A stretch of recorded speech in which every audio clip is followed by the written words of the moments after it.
My wife cheated on me with my father and my own brother, so I took all the money and left. Later I found out that I was the father of twins. Lena, my wife of 9 years, was sobbing at 12:34 a.m., pleading with me not to end things.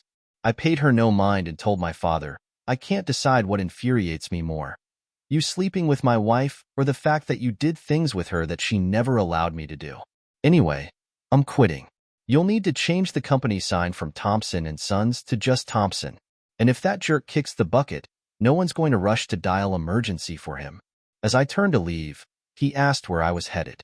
I'm going to Mom's place to show her the photos, I replied. Hold on, we need to talk. You might need to talk, but I'm not listening, I shot back, heading out the door. As I walked to my car, he yelled after me, Rick, don't walk away, talk to me. I ignored him. As I passed his car, I punctured the front and rear tires on the right side. I didn't want him speeding off to get to Mom before me. I drove 2 blocks, then pulled over and called her. I would have preferred to give her the pictures in person, but with emergency services being called for Henry, the police would probably end up at my parents' house.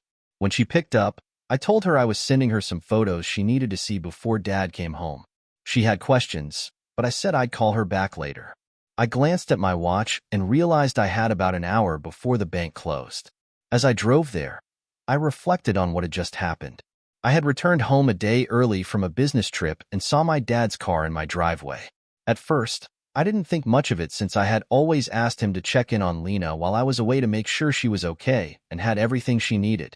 But what I meant by that was definitely not this. The moment I stepped inside the house, the noises coming from the bedroom made everything clear. I went to the den, grabbed the lockbox from the bottom drawer of my desk, unlocked it, and took out the revolver, tucking it into my belt just in case. I pulled out my phone, turned on the camera, and headed to the bedroom.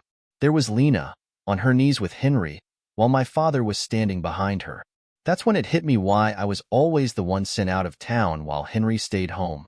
After I got to the bank, I emptied all our accounts and withdrew the 6 certificates of deposit from the safety deposit box. By the time I left, I had just over $85,000. I then drove to the bank where the company's accounts were held and took out $130,000. I considered it severance pay, though others might call it embezzlement. But honestly, I wasn't worried about embezzlement when I was likely already wanted for assault with a weapon. Before leaving town, my last call was to Henry's wife, Laura. I reached her just as she was about to head to the hospital to visit him. As soon as she recognized my voice, she said, Rick, what's going on? Your dad just called and said what you did to Henry. I explained that I had come back early from a business trip and caught him in bed with Lena. I took some photos, and when he tried to grab the camera from me, I shot him in the leg. I'm sending the photos to your email. I'm sorry you had to find out this way, but you deserve to know. Take care, Laura. Goodbye. After hanging up, I drove past the city limit sign and headed west. About 5 miles out, I pulled over and parked to avoid being tracked. I removed the battery from my phone. I thought about tossing the phone, but decided to keep it to preserve the photos. I planned to buy a disposable phone later. I then continued driving, trying to put as much distance between me and Ohio as possible. After 2 days of driving, I reached Utah. I checked into a motel just outside Salt Lake City and decided to call home using the burner phone I had picked up at a Walmart in Nebraska. Since it was 4 p.m., I figured Dad, assuming he was still alive, would be at work. Mom answered after 3 rings. Hello, she said. Hey, Mom, it's Rick. How are you? Rick, where are you? The police are looking for you. What have you done? I'm just trying to put as much distance as possible between myself, Lena, Henry, and Dad, I replied. Did you really have to shoot Henry? He's never going to walk properly again. He's lucky I didn't kill him. I thought Laura deserved that satisfaction, I said. She didn't kill him, but she did throw him out of their house. Sending those pictures was cruel. It wasn't cruel. She needed to know what kind of man she was married to. I sent them to you for the same reason. That was a waste of time, Rick. I already knew he was a jerk. I knew he cheated sometimes, but I put up with it to keep the family together. But Lena? I couldn't ignore that. I kicked him out and met with a lawyer the next day to start the divorce process. You need to come back. I'm going to end up with the business, and I'll need your help to run it. Why do you think that? I asked. The business was set up with money I inherited from my father. My lawyer says I'll get 60 to 65%, which will give me control. I'm going to need your help. Are you planning to keep the business as Thompson and Sons, or change it to Thompson and Son with me as the son? Don't be like that, Rick. Henry is my son just like you are. If he's around, I won't be. I can't be near him without wanting to hurt him. You should call Lena. She needs to talk to you. I don't want to talk to her, so I'll skip it. You might as well get used to the idea. Divorce usually comes with counseling, and you'll have to talk to her then. What divorce? I just left her. I'm not spending money on a lawyer. Eventually, she'll want to be single again, so she can handle the divorce and pay for it herself. Rick, do you really need to insult her like that? Why not? That's what she is. What do you call a married woman who's having sex with two men in the bed her husband bought? 302 is actually pretty tame. I just called to let you know I'm all right, and I'll try to check in once a week. Talk to you later. Love you. Bye. I didn't hear anything about the $130,000 I withdrew from the company account, so I figured they hadn't noticed it yet. I spent a week in Salt Lake City getting to know the area. It was nice, and I felt drawn to the mountains, but I decided it was too early to settle down. I needed to keep moving to make it harder for them to find me. I stopped in Provo and had lunch at a place called Betty's Cafe. While I was there, I tried calling Mom to let her know I was okay, but there was no answer. On a whim, I decided to call the business. Good morning, thanks for calling Thompson and Sons. How can I help you? Morning, Grace. Is my mom around? Rick, where are you? Things are falling apart here. You need to come back. Not going to happen. Is Mom there? I'll transfer you, Rick. Morning, Mom. How's New York? New York's behind me. I didn't like it much. I'm in Georgia now, in a town called Thompson. I'm having breakfast at a cozy place called the Town and Country. I'm seriously thinking of settling here. You need to come back home. I don't think so. I need time to get over what happened. If I came back now, I might end up hurting Dad and Henry if I had to be around them. I need some time before I even think about coming back. Could you at least call Lena and talk to her? I'm really worried about her. She's a mess right now. She made this mess herself. She can deal with it on her own. I'm serious, Rick. I'm afraid she might do something to hurt herself. Like what? And herself? I wouldn't rule it out. From my perspective, it might be quicker and cheaper than a divorce. That's really harsh. Harsh? Try coming home from a business trip and finding your wife in bed with two men doing things with them that she'd never do with you. She's lucky I didn't kill her after what I did to Henry. She's dead to me, and I'd appreciate it if you never bring her up again. Rick, I didn't raise you to be this cold. Mom, have you forgotten who those two men were? I'll call you later. I hung up and nearly threw my phone against the wall. I couldn't believe she was still pushing me to deal with Lena, given everything that had happened. I drove out of Provo and headed south on I-15. I didn't have a clear destination in mind, but I figured just driving was fine for now. Around 2 p.m., I pulled into a truck stop to get some gas and grab a bite to eat. After filling up, I parked toward the back of the lot. Just as I was about to get out of the car, I heard a tap on my window. I looked over and saw a young woman standing there. I rolled down the window and asked, "What's up?" She glanced around nervously and wouldn't meet my eyes. It seemed like she was struggling to find the courage to speak. As I looked her over, I noticed she was quite attractive, probably in her early 20s. Finally, she found her words and said, "This is really hard for me, but I'm starving. I haven't eaten in 2 days, and I'm in pain. I'll give you a BJ for $20 so I can get some food." It was clear she wasn't a professional since she only asked for $20. I started to roll up the window, seeing the disappointment on her face, but then I got out of the car and invited her inside for something to eat. Her name was Mandy Patterson. We didn't talk much until we were seated in a booth. I asked her why she was trying to get a meal. Before she could answer, the waitress came over, and Mandy ordered a burger and fries. I suggested we both get the 8-ounce sirloin dinner instead, knowing it would be more filling. Mandy reluctantly shared her story. She was escaping from an abusive stepfather and an alcoholic mother. Her stepfather had threatened her, and her mother was too drunk or high to care. One night, She took all the cash from their wallets and ran away. She planned to go to Dallas where her sister lived but fell asleep on the bus to Salt Lake City. When she woke up, her purse was gone, leaving her stranded. She explained that her stepfather didn't act on his threats to avoid being arrested for having sex with a minor. Mandy had just turned 18 the day she left. She had threatened to call the police, but her stepfather laughed, saying it would be a, she said, situation, and her mother would side with him to keep getting her pills. She didn't want to risk it. Our food arrived, and we ate quietly. Mandy skipped dessert, ready to get back to hitchhiking. I decided to help her since I was aimlessly driving to escape my own problems. After paying, we got in the car. She nervously admitted she'd never done this before. I reassured her I wouldn't take advantage of her and offered her a ride to Dallas. We drove until 8 p.m., then stopped for gas and food. While waiting, I asked if her sister knew she was coming. Mandy's phone was stolen with her purse, so she hadn't contacted her. I gave her my phone to call her sister and gave her privacy. When I returned, our food had arrived. Mandy said her sister was eager to see her and mentioned their mom had called, sounding sober and asking about Mandy.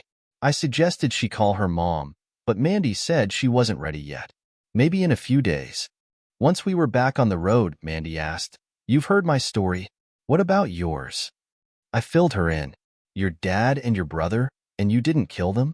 What did your wife say about it?" I didn't ask her. I just left. Maybe she was being forced or blackmailed. She wasn't forced. I could tell from her reactions while I was taking the pictures. If she was being blackmailed, she could have told me, and we could have figured something out. I still think you should find out why.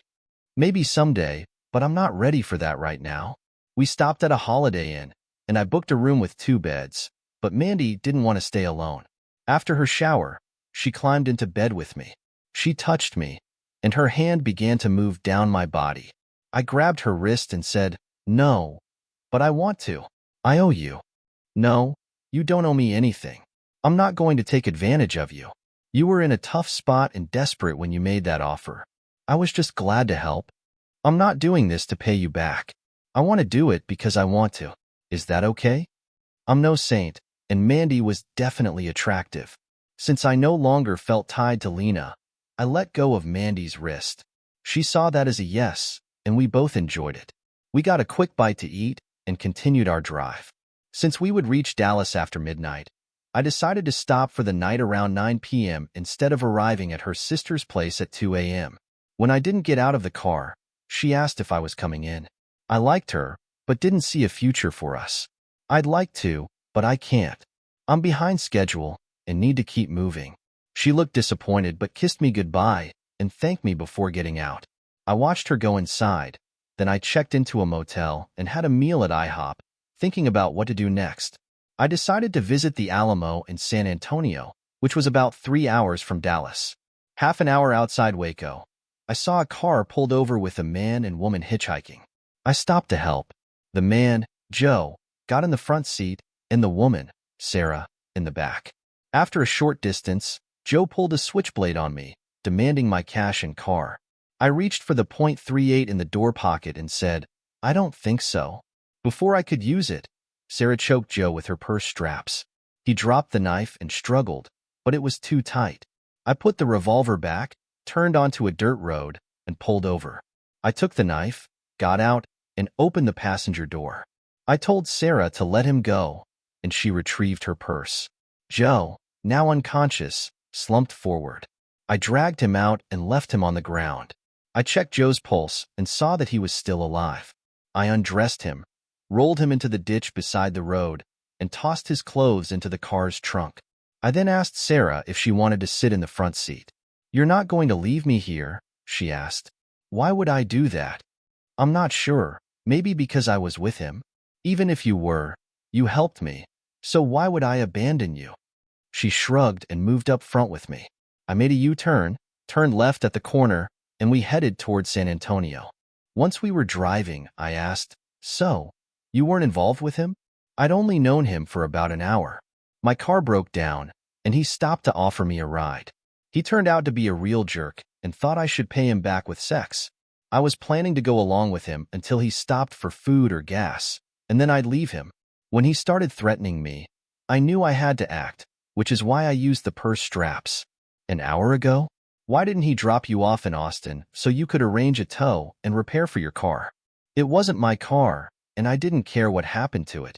I raised an eyebrow at that, and she explained, "It's my husband's company car.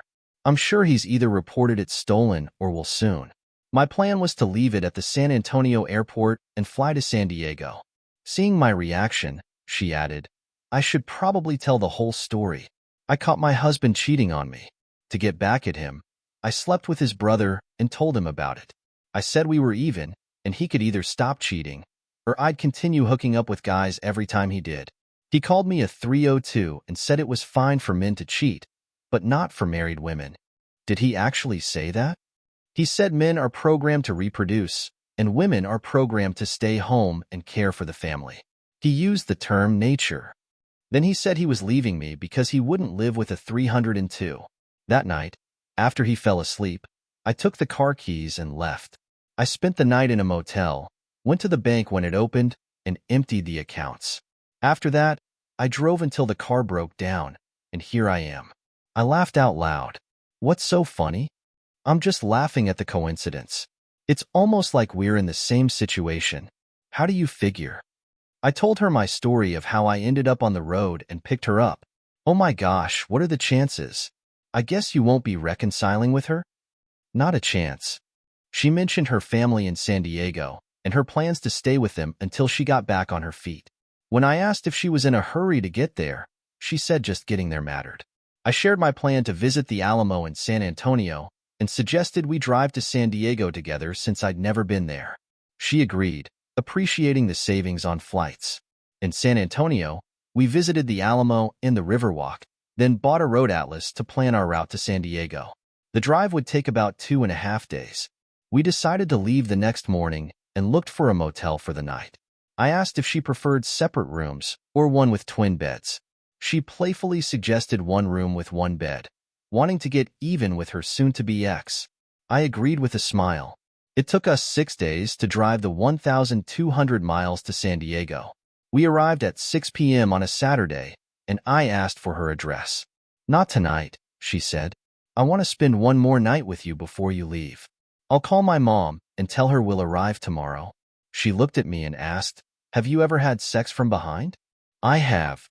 I've never tried it. My husband, Ben, always wanted to, but I thought it was too gross. I want to try it now. Why now? What made you change your mind? I want to give you something I never gave Ben, and I'm sure I'll tell him someday how much I enjoyed it. Have you thought about the possibility that you might not like it? Maybe I won't, but that's not what I'll tell him. It turned out she did enjoy it and wanted to do it repeatedly. It was 6 p.m. when we arrived at her mother's house. She looked at me with a sad expression and said, "I'd like to invite you in, but it would be too awkward right now." When I called Mom, she told me Ben is here. Apparently, he's trying to convince me to take him back. Are you going to? I'm not sure. I do love him. I've loved him since 7th grade. I left because he said he couldn't live with a 302 and that he was divorcing me. If you want me to stay in the car, I can. Honestly, it's tempting, but what happened to me is still too fresh for me to make that kind of decision. She gave me a piece of paper with her number on it. "In case you want to call me." She kissed me passionately, then got out of the car. I was really tempted to call her back, but I decided against it and drove away. I checked into a motel and went next door to a Denny's for a meal. After eating, I returned to the motel room and decided to call Mom to let her know I was okay. It rang 4 times before someone picked up. "Hello." It was my father's voice, so I hung up. I was confused and wondered what was happening. Mom had said she kicked him out. I decided to call Laura on a whim. "Hello?" "Hi, Laura. It's Rick." "Rick, where are you?" "I'm in Thompson, Georgia. I'm calling to get an update on what's going on back home." I tried to call Mom, but my dad answered. "Last I heard, she had kicked him out." "She did. Your dad wanted to collect his things from the house and garage, so Mom gave him the weekend to do it. She's staying with your Aunt Harriet for now. How are things going for you?" "I hired a lawyer and filed for divorce. Henry said he's going to fight it, but I told him to go ahead and waste his money. I told him he might delay it, but he couldn't stop it. Did you know he and your dad moved in with Lena after your mom and I kicked them out? I didn't know, but I don't care either. They're all trash and deserve each other. Exactly. When are you coming back? I'm not. I don't think I'd like being in jail. Why do you say that? I'm sure it's illegal to shoot someone, even if it doesn't kill them. Why do you think that? Because I did it to Henry. No, you didn't. Yes, I did. Your dad and Henry told the police it was an accident. They said Henry accidentally shot himself while trying to show Lena how to use the .22 pistol you bought her for protection while you were away. How did they manage to get away with that? Your dad took the gun outside, fired into the ground, then brought it and the spent shell back inside and dropped them next to where Henry fell. And the police believe that? Yes, they did. What about the tires I damaged on my dad's car? I don't think the police ever knew about that. Why would they do something like that? Your dad said the business couldn't handle the scandal. Henry wasn't happy about it and wanted to blame you, but your dad wouldn't let him. I'm still not coming back, at least not for a while. If I did, I'd probably run into my dad and Henry, and I'd want to hurt them badly. You still need to come back. Your mom needs you, Rick. She needs help with the business. She doesn't need me. She's got Henry. Henry is useless. Now that your dad isn't around to cover for him, it's clear he can't do anything. But I bet you already knew that. She was right. I knew Henry was useless, but he was family, and it was my dad's company. If my dad didn't care, why should I? I asked her, "How are you doing? Everything okay?" She answered, "That's a silly question. You know how I am. You're probably dealing with the same stuff I am." I said, "I'm sorry for dumping all this on you. I'm actually glad you did. We were talking about having a baby. If I had a child and then found out what Henry was doing, I'd end up as a single mother. You saved me from that." I told her I'd stay in touch, and after hanging up, I thought about what she said. It didn't match what I heard from my mom. Mom said Lena was desperate to talk to me and nearly killed herself. Laura's version was different. How could she be desperate to reach me, but still let those two losers move in with her? I shook my head. Unbelievable. The next morning, shouting outside woke me up. I saw a man shove a woman to the ground before speeding away. I went outside to help her, and she explained she had nowhere to go as they had already checked out, and she only had $40 left.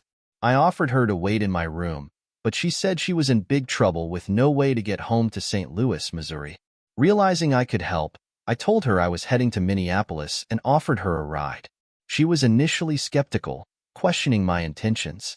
I reassured her by suggesting she take down my driver's license and license plate information to give to someone for safety. She asked if I planned to make any moves on her, and I promised I wouldn't pursue her but wouldn't resist if she made a move. She agreed and Pinky swore on it. As we prepared to leave, she said her name was Sarah. She was 31, married with no children, and worked as an office manager for a legal firm in St. Louis. Was that your husband who left you? Yes, it was. Before we head out, are you sure he won't come back for you? His last words to me were, "Screw you," which, even if he did come back, I'm glad to be leaving.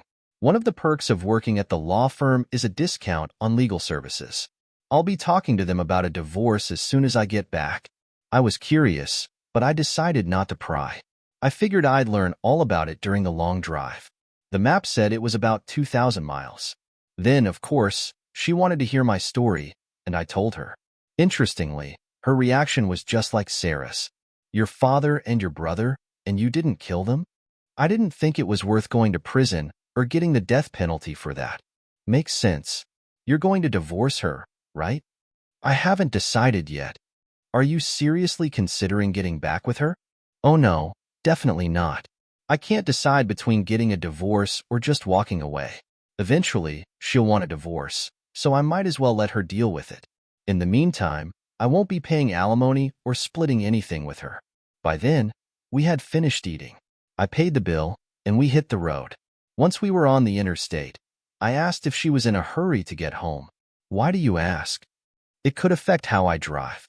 I usually drive about 600 miles a day at an average speed of 70 miles per hour. That means about 10 hours of driving each day. Since it's almost 2,000 miles, it would take us about 3 days. If you need to be home sooner, I'll need to drive faster. She thought for a moment and said, 3 days works for me. 4 or 5 wouldn't be a problem either. Sarah pulled out a book and started reading while I hummed along to the oldies on the radio, thinking about what I'd need to do when I finally went home. After 2 hours, she put her book down and started sharing her story. She explained that during a trip to Mexico, she got very drunk and saw her husband, Sam, having sex with Mindy. Unsure if it was real or a drunken dream, she kept quiet until the morning they were leaving. When she confronted Sam, he got defensive, blaming her for his infidelity and implying Mindy wasn't the first. When she mentioned consulting a lawyer, Sam left her at the motel. We stopped for the night, and I asked if she wanted separate rooms. She said no. She trusted me. The room had twin beds. After her shower, I was already in bed and quickly fell asleep after saying goodnight. The next morning, we had breakfast and hit the road. During stops, we discussed our plans regarding our spouses. She was set on divorce, but I was still unsure. That night, I got another room with twin beds. As before, I was in bed when she came out of the bathroom. She asked if she could sleep with me just to be held and cuddled. I hesitated but agreed. She climbed in, and although she felt my arousal, she didn't move away. I managed to stay disciplined. The next morning, she expressed surprise at my restraint, and I admitted I didn't think I could do it either. We arrived in St. Louis at 5:30 that afternoon. She directed me to a hotel, explaining she wanted what she didn't get the night before. She was surprised I hadn't made a move when she got into bed without clothes, but now she was coming on to me, and I assured her I wouldn't run away. I still didn't understand why her husband cheated on her, but it certainly wasn't because she wasn't good in bed. When I asked if she wanted to go home, she said no. I'm going to sleep next to you tonight, and in the morning, I'm going to try for one more. She cuddled up to me, and we went to sleep. The next morning, as she reached for the door, she said, "Come on in." I don't think I should. Why not? I'm not good with confrontations. Confrontations with your husband? Oh no, this is my sister's house. Sam won't be here. My sister can't stand him, and he knows it. I went inside with Sarah and met her sister, Melissa, Melissa's daughter, and her daughter's boyfriend. Sarah recounted what happened in Mexico and San Diego, and Melissa remarked on her dislike for Sam. When the conversation turned to me, Sarah encouraged me to share my story. They were sympathetic, and Melissa asked if I was heading back to Ohio. I said I hadn't decided yet. Melissa mentioned her daughter, Jess, and her boyfriend, Mike, were going to the University of Michigan and that I could save them airfare by giving them a ride. I decided to help and asked Jess when they planned to leave. Sarah and I stayed for another hour, then left in the car. Sarah suggested I get a motel room and promised I wouldn't be alone. I checked into a nearby motel, got 2 keys, gave one to Sarah, and then drove her home. Later that evening, there was a knock on the door. I opened it to find Melissa. "Can I come in?" she asked. I let her in, and she said, "Sarah told me everything about your trip, and I mean everything." I was curious about what she meant, and as I thought about it, she began to explain. "My husband died 9 months ago, and I've been really struggling because I need sex badly. I've had to act like I'm still in mourning because people expect me to be sad for at least a year. But you're a stranger here, no one knows you, and you'll be gone the day after tomorrow. If Sarah's right about you, I thought you might be able to help me out." She was at least 15 years older than me, but she was still attractive. Since I didn't owe Lena any loyalty, I went for it. I pulled her close, kissed her, and we started taking off each other's clothes. About 20 minutes later, I heard someone unlock the door, and Sarah walked in. Melissa said she'd leave enough for me. Did she? I asked. With a little help, I'm sure I can rise to the occasion. Don't worry, Sarah knows exactly what to do. And she did. The next morning, as Melissa was getting dressed, she asked, "What are your plans for the day?" I told her I'd probably stay in the room, relax, and read a book I had with me but hadn't started. She must have told Sarah because I was only partway through the first chapter when someone knocked on the door. I opened it to find a smiling Sarah. "Can I come in?" I stepped aside, and she walked in, immediately starting to undress. "I know I'm taking advantage of you, but you'll be leaving tomorrow, so I need to make the most of it." Melissa said she wouldn't mind if I joined in. You don't mind, do you? Looking at her attractive body, I realized I didn't mind at all. We had a great morning together, and around noon, she said she needed to leave. I promised Melissa I wouldn't wear you out before you leave, she said. We made plans for me to pick up Jess the next day. As she kissed me goodbye, she said, I wouldn't be upset if you decided to come back here to live. In a couple of months, I'll feel ready to start dating. Who knows? I haven't figured out what I'm doing with my life yet. I might come back. It was nearly 4 p.m. when Sarah arrived, and she asked the same question as before. Did she leave enough for me? She had, but just barely. In the morning, after a wake-up call that I would never forget, Sarah gave me a hug and said, I'm glad you're leaving today, but not in a bad way. After Sam is served, I need to stay completely above board, so he can't use anything against me. If you were here, I'd be too tempted.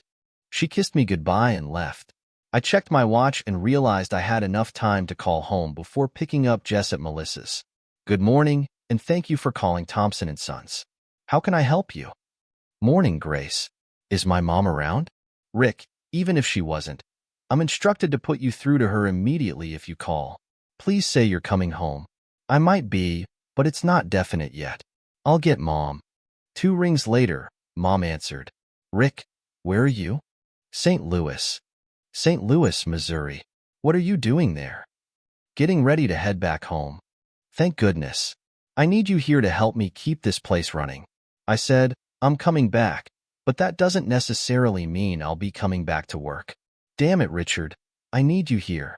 How are you going to keep me and Henry apart? If I end up in the same room as him, I won't be able to stop myself from confronting him. You don't have to worry about that. I caught him stealing from the company, and even though he's my son, I had to fire him. I didn't know how to respond, and there was a brief silence as I thought about what to say next. That's true for me, too. I took $130,000 from the company before I left. I didn't see it as stealing, though. I saw it as severance pay that my father forced on me. How's that miserable piece of work, anyway? Since you're talking to me on the phone, I assume you aren't in jail for killing him. I don't know where he is, and I don't care enough to find out. Lena kicked him and Henry out. You knew they moved in with her, right? Laura told me about it when I spoke with her last. I don't know why she kicked them out, but honestly, I don't care. As for the money you took, we can sort that out later. For now, we're treating it as an advance on your wages when you return. You might have to pay back some of it. I wasn't worried about that since I hadn't spent much of the money. I was still using what I took from our bank account before leaving.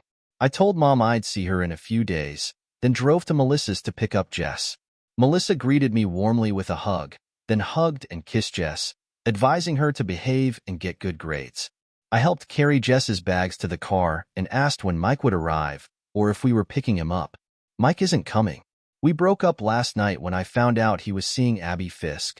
I'm not usually insensitive, but considering my recent experiences, my first thought upon learning I'd be alone with this attractive 19-year-old was, great, another chance for me. But by the time we were on I-64, I had pushed that thought aside. As we drove down the highway, we chatted, and I learned she was going to the University of Michigan on scholarships, studying pre-law with plans to attend law school. I asked her to pick a radio station, but she preferred to read, so she took a book from her bag. I found a station playing country and bluegrass, and hummed along with the music, even singing along with some songs. We had been driving for about 4 hours when she asked where we would stop for the night. There's no need to stop. It's only 600 miles. We should get there by around 8 p.m. But I want to stop, she insisted. I don't need to check into the dorms until the day after tomorrow. Plus, you have to check in before 6 p.m., and you said we won't arrive until 8, so I'd need somewhere to stay overnight anyway. A few minutes later, she added, also, I want to see for myself. See what? I asked. I overheard Mom and Aunt Sarah talking, and I want to find out if what they said is true. What did they say? That you're amazing in bed and really good at pleasing women. You can't be serious. I am. My only experiences were with guys my age who didn't really know what they were doing, and they didn't have the skills Mom and Aunt Sarah talked about. Do you have any unusual interests? Ever fantasized about something wild, like being with a mother and daughter, or all the women in a family? Now it's just my mom, Aunt Sarah, and me left. You seem to have a kinky side, I observed. What makes you think that? Because you're interested in a man who's been with your mother and aunt. She smiled. You caught on. I'm not sure I can handle the pressure, I confessed. You seem to expect a superstar, and I'm not sure I meet that. My mom was raving about you to Aunt Sarah, and that's good enough for me. Besides, with your experience, you have to be a whole lot better than the 3 I've been with. My first time was horrible. After the senior prom, which was a week after my 18th birthday, I let my prom date talk me into it. He climbed on, did it in about a minute and a half, then got off me and said, "Wasn't it great?" I hurt like heck and wanted to kill him. You have to be better than that. I sure hope so. Once in the room, I undressed and then slowly undressed her. Afterward, she turned around, fell onto the bed, looked up at me, and said, "Thanks. I'm glad you convinced me to do that. Can we do it again?" We could, and we did. We stayed in that room, only going out to eat until an hour before her dorm check-in deadline. I helped her carry her bags inside. She gave me her cell phone number, kissed me, and told me not to be a stranger. I'm going to need you. You've spoiled me. Boys my age will never measure up after you. After one last passionate kiss, I left the dorm feeling on top of the world, with "you've spoiled me" echoing in my head. Take that, Lena. It was a short drive from Ann Arbor to Ypsilanti. I checked into a motel and set up a wake-up call for the morning. I stopped for breakfast and arrived at Thompson & Sons right when the doors opened at 8 a.m. I still had keys and could have let myself in, but it didn't feel right. I could have knocked until someone came, but honestly, I wasn't eager to face whatever awaited me. When George, the security guard, opened the door at 8, he greeted me with, "Welcome back." At the reception desk, Grace jumped up, ran over, and hugged me. She kissed me on the cheek and said, "Thank God you're back. Maybe now we can get things sorted out." Is Mom here? In her office.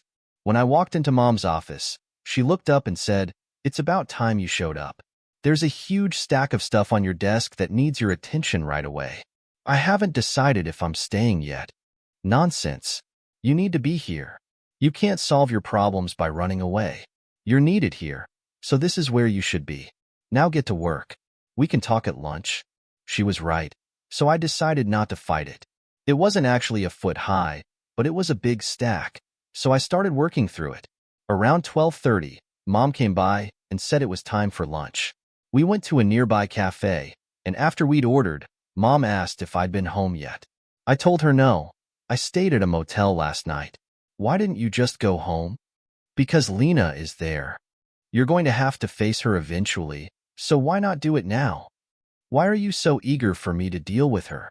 Given what she did with your husband, you should want her to suffer, but here you are, worried about her hurting herself and pushing me to be involved with someone I'd like to strangle. It might not make sense to you, but I want my Richard back, and that won't happen until you sort out this mess. To do that, you need answers to your questions to get closure. What questions? Like, why did she do it? What might I have done to cause it? How long did it go on? Were your father and brother the only ones? There might be more questions, but you need to resolve them to move on. I knew she was right, but even though I had questions, did I really want to know the answers? Was it because I wasn't satisfying Lena in bed? My experiences with Mandy, Sarah, Melissa, and Jess made me think I was pretty good, but was I with Lena? And why, of all people, my father and brother? I went back to work and made a lot of progress on the stack of papers. At 5:30, I left work and got into my car. As I approached the exit and stopped to check if it was clear, I asked myself, head to the motel or go home? I took a deep breath and turned left. Lena's car was in the garage, so I knew she was home. I sat in my car, staring at the house, trying to gather the courage to go inside. Finally, I said to myself, just do it, Rick. And I got out and walked up to the front steps. As I reached for the door handle, the door swung open and Lena was standing there.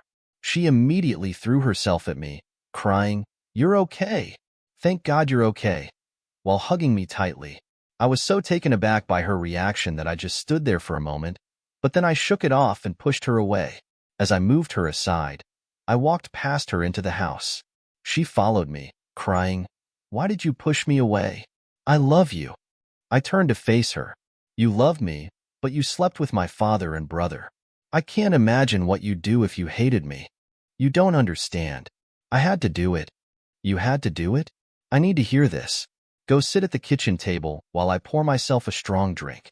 I'll need it to handle whatever nonsense you're about to give me. With the whiskey on the rocks in hand, I joined her at the table. I sat down and said, I didn't really want to be here, but Mom convinced me I had to face you. I took a sip of my drink and said, Go ahead, Lena. Tell me. Do you remember Jenny's birthday party? The one you missed because you were out of town? I remember. You told me to go even if I couldn't. So I went. Laura was with her sick mother, so Henry was there alone. When he saw I was by myself, he started following me around. He decided to be my watchdog for the night. He wasn't very good at it. Someone there, probably Henry, noticed I was alone and spiked one of my drinks with some kind of date rape drug. My watchdog didn't see what happened, but he noticed I was disoriented and figured something was wrong. Henry thought it was Mark Foster because he saw Mark hanging around me a lot. Henry got me out of there and took me home. I can't be sure if that's exactly how it went because by then, I was pretty out of it. I only know what Henry told me the next day. Once he got me home, he took off my clothes and put me to bed. Then he undressed and climbed in with me. He said he couldn't resist. He had always wanted me and saw a chance to do it without me knowing. I'd wake up the next morning with some idea that something had happened, but no clear memory of how or who did it. I later learned that date rape drugs affect your body differently from your mind. Even if your brain is out of it, your body's senses are still active. As you come out of the drug's effects, you're already deep into the act and feeling everything intensely, just like you would with regular sex. You know how I become completely uninhibited when I'm close to or reaching orgasm. That's where I was when I started coming back to my senses. I was lying there, begging for more intensity and speed, not even realizing it was Henry. That's when your dad showed up. He was doing his usual check-in on me while you were away. He walked in, saw what was happening, and started taking pictures with his phone. I didn't even know he was there at the time. He took several pictures and got in bed with me. When Henry finished and got off, your dad took his place. After your dad finished, Henry was ready again and took over. It was during Henry's second turn that I started realizing who was with me, but by then, I was so out of it that it didn't matter who it was as long as I was getting off. I don't know how many times they had sex with me before they got dressed and left, but it left me exhausted, and I fell asleep. That afternoon, Henry came over and begged me not to tell you or Laura about what he had done. While he was there, your dad showed up and said he was back for more. When I told him to leave, he laughed and showed me the pictures he had taken. He said if I treated him well, you would never see those photos. I couldn't let you see them because they didn't show someone being forced. They showed a woman who looked like she loved every minute of it. I later realized I should have told both of them to leave and trusted you to believe me, but that's easy to say in hindsight. How many times did this happen? I asked. Every time you went on a trip, Lena admitted. I stared at her for a few seconds before saying, Jenny's birthday party was 7 months ago, and I've been away on more than a dozen trips since then. I counted in my head and said, 9 trips, including the one during Jenny's birthday. She looked away, and suddenly I knew. That's nonsense, Lena. You kept doing it because you enjoyed it. You wouldn't let me do it because you thought it was disgusting, but you liked it and didn't want it to end. That's why you didn't come to me and tell me what happened, hoping I would believe you. She looked at me with an expression I had never seen before and said, No, I didn't just like it. I loved it. I wanted even more than I was getting, but I couldn't risk it while you were around. I honestly thought if I only did it when you were away, you'd never find out. I enjoyed it a lot, but I love you and didn't want to lose you. Were Henry and my dad the only ones? I asked, feeling a sickening knot tighten in my stomach. No, Lena replied quietly. Your dad brought 3 other guys with him 3 times. Wow, I muttered. This just keeps getting worse. You were involved in group sex. You slept with 9 different guys, and I bet you enjoyed that too. I did, she said, her voice barely audible. But it wasn't 9 different guys. It was the same 3 each time. Do I know any of them? I asked, dreading the answer. Are they people I see regularly who might be secretly laughing at me? No, Lena shook her head. I think they were just customers your dad was entertaining. I don't understand, Lena. You say you love me, but you did this to me for 7 months. My father and brother were laughing behind my back every time they saw me, making a fool of me. I know all our customers, which means 3 men I work with are probably smirking inside while shaking my hand. You love me, and you could still do this? You could have told me I wasn't satisfying you in bed, and I could have tried to improve. There's nothing wrong with you, Lena insisted.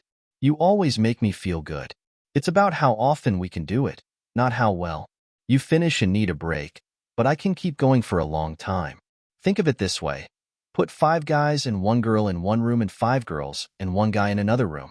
After 20 minutes, you'd find in the first room, 1 guy having sex, 1 guy waiting for his turn, and 3 others ready to go. In the second room, you'd see 5 women waiting for the guy to get hard again. It's just how we're made. There was no love or affection involved. I don't even like your dad and brother anymore. I think they're both jerks. They are jerks, I agreed. But you let them live with you. They didn't have anywhere else to go, and I felt partly responsible for their situation. I could have ended it after the first time, but I didn't. I let it continue, and that's how we got caught. I told them there would be no more sex when they moved in. I didn't know if I could get you back, but I knew I definitely wouldn't have a chance if I kept going with them. One night, they tried to get me drunk so they could take advantage of me, but I figured out their plan and made them leave. It took me pointing a gun at your dad to get them to go. You really thought I'd want to come back after seeing what was happening and knowing the truth? I asked, incredulous. I still had hope, Lena whispered. I know we see things differently, but aside from the shock of finding out, did it really hurt you? You got all the love and affection you wanted. I never said no to you, and most of the time, I was the one chasing you. That's not true, I countered. You've turned me down plenty of times. When did I do that? She asked, confused. Every time I wanted to try anal sex, I said bluntly. You said no, but my father had no problem with it. I didn't give it to him, Lena replied defensively. He and Henry took it that night when I was drugged, and I found out I actually liked it. You never got it because you never asked for it again. After I discovered I liked it, I thought about suggesting it, but I decided against it since I'd previously refused so often. I didn't want you to think I was just curious or suspicious. I figured I'd wait until you asked again, and then I'd agree to try it, but you never asked. She paused for a moment, then said, since we're talking about it, maybe it could be a great welcome home gift. Maybe if I were coming home, I said, but that's not likely. Her face fell as she asked, why not? Why would I stay with someone I know I can't satisfy? Why would I stay with someone who always wants or needs multiple partners? I questioned, my voice rising with anger. I never said that, Lena protested. You've always satisfied me, always. I don't need more than what you can give me. Yes, I discovered I liked more, but I don't need it. What I need is you. Even if you want to get back at me, go find someone else, but please come back to me. I thought about my travels and the women I had been with, but I stayed quiet. I admit I was tempted by her offer, but I never acted on it. Just then, the front door slammed open, and my brother Henry limped into the room, using a cane. He had a Colt in his other hand. I've been waiting for you to come back, you bastard, he snarled. I'm going to take out both your knees and see how you like it. I'm your blood, for crying out loud. How could you do this to me? What did you think? You'd get a medal for sleeping with my wife. I should have just killed you. Forget you, he said, aiming the gun at my knees. No. Lena screamed, throwing herself between me and Henry just as he fired. I'm not sure who was more shocked, Henry or me, but I reacted first. I tackled him, causing him to drop the gun. I hit him 3 times in the face, knocking him to the floor. I grabbed the Colt and hit him in the head with it, then turned to Lena, who was on the floor, bleeding. I called 911 and ran into the kitchen for a towel. I knelt beside her, trying to stop the bleeding. She looked up at me and whispered, "Don't leave me. Please don't leave me." The EMTs and police arrived, and they called for another ambulance for Henry. I guess I'd been a bit too rough. Henry kept waking up while I was trying to help Lena, so I had to hit him again with the gun to keep him down. I think I hit him 6 times. It was a close call. A wife bleeding on the floor, a messed up brother, and me standing there unharmed. I spent an hour talking to the police, but they accepted my version of events. It helped that I had recorded everything on my phone. As I approached the front steps, they had just left when I got the call. Lena had died in the ambulance on the way to the hospital. I was devastated. Lena's actions showed me how much she really cared for me. If she had survived, I probably, no, almost certainly, would have given our marriage another chance. The whole incident made the news, and about a week later, I came home from work to find Jess waiting for me on the front porch steps. She stood up and greeted me with a hug. "How are you holding up?" "Just barely," I replied. "What brings you here?" "I saw what Mom went through after losing Dad. She needed something to hold on to. I thought you might need someone now too. We had something really special, so I thought I could step in and help." It lasted 5 months before she told me it was over. She had met someone new, felt a strong connection, and decided she had to move on. Henry's trial didn't start until nearly 8 months later. He tried to argue it was an accident and he never meant to hurt anyone, but no one bought it, and he was sentenced to 20 years to life. On the day he was sentenced, Laura called me and asked for a favor. She wanted me to sleep with her so she could tell Henry. Laura was attractive, and I saw no reason not to help her. She wore me out, and the next day, she went to see Henry during visiting hours and told him what she had done. She didn't get the reaction she expected. Instead of getting angry and shouting at her, he just sat there and cried. A week later, she came to see me again. "I could use a friend with benefits," she said. "Do you know anyone who might be interested?" We were involved for another 4 months, but then she got a promotion at work and moved to Dallas. I was really sorry to see her go. I thought about going with her, but she talked me out of it. "I like you, Rick. I like you a lot, but I don't love you. I need to find someone I love and who loves me. I'm starting a new life in Dallas and hope to find what I need there." My father tried several times to reach out, but I refused to talk to him. When he died of a stroke, I went to his funeral and made a scene in front of about 15 people. I urinated into his grave as they lowered the coffin. Talking to my mom, I found out the names of 3 customers who were very close to my father. They might not have been the same ones he took to see Lena, and I might never be sure, but I decided they were the ones and made them pay in my own way. I didn't hurt them physically, but I messed with them financially. They were still customers, so I targeted them through the business. They ended up paying 2 to 4 cents more per unit than other customers, and they never got the same quantity discounts. It wasn't much of revenge, but mentally, I needed to do something. I know it was unfair to target them without being absolutely sure they were involved. It might have just been my imagination, but sometimes I thought I saw a smirk on their faces. Still, I'm human, and like most people, I felt a strong urge to get even. Even if I was wrong, my mental state was better for having done something rather than nothing. Let karma handle the rest. There was one unexpected outcome from all this.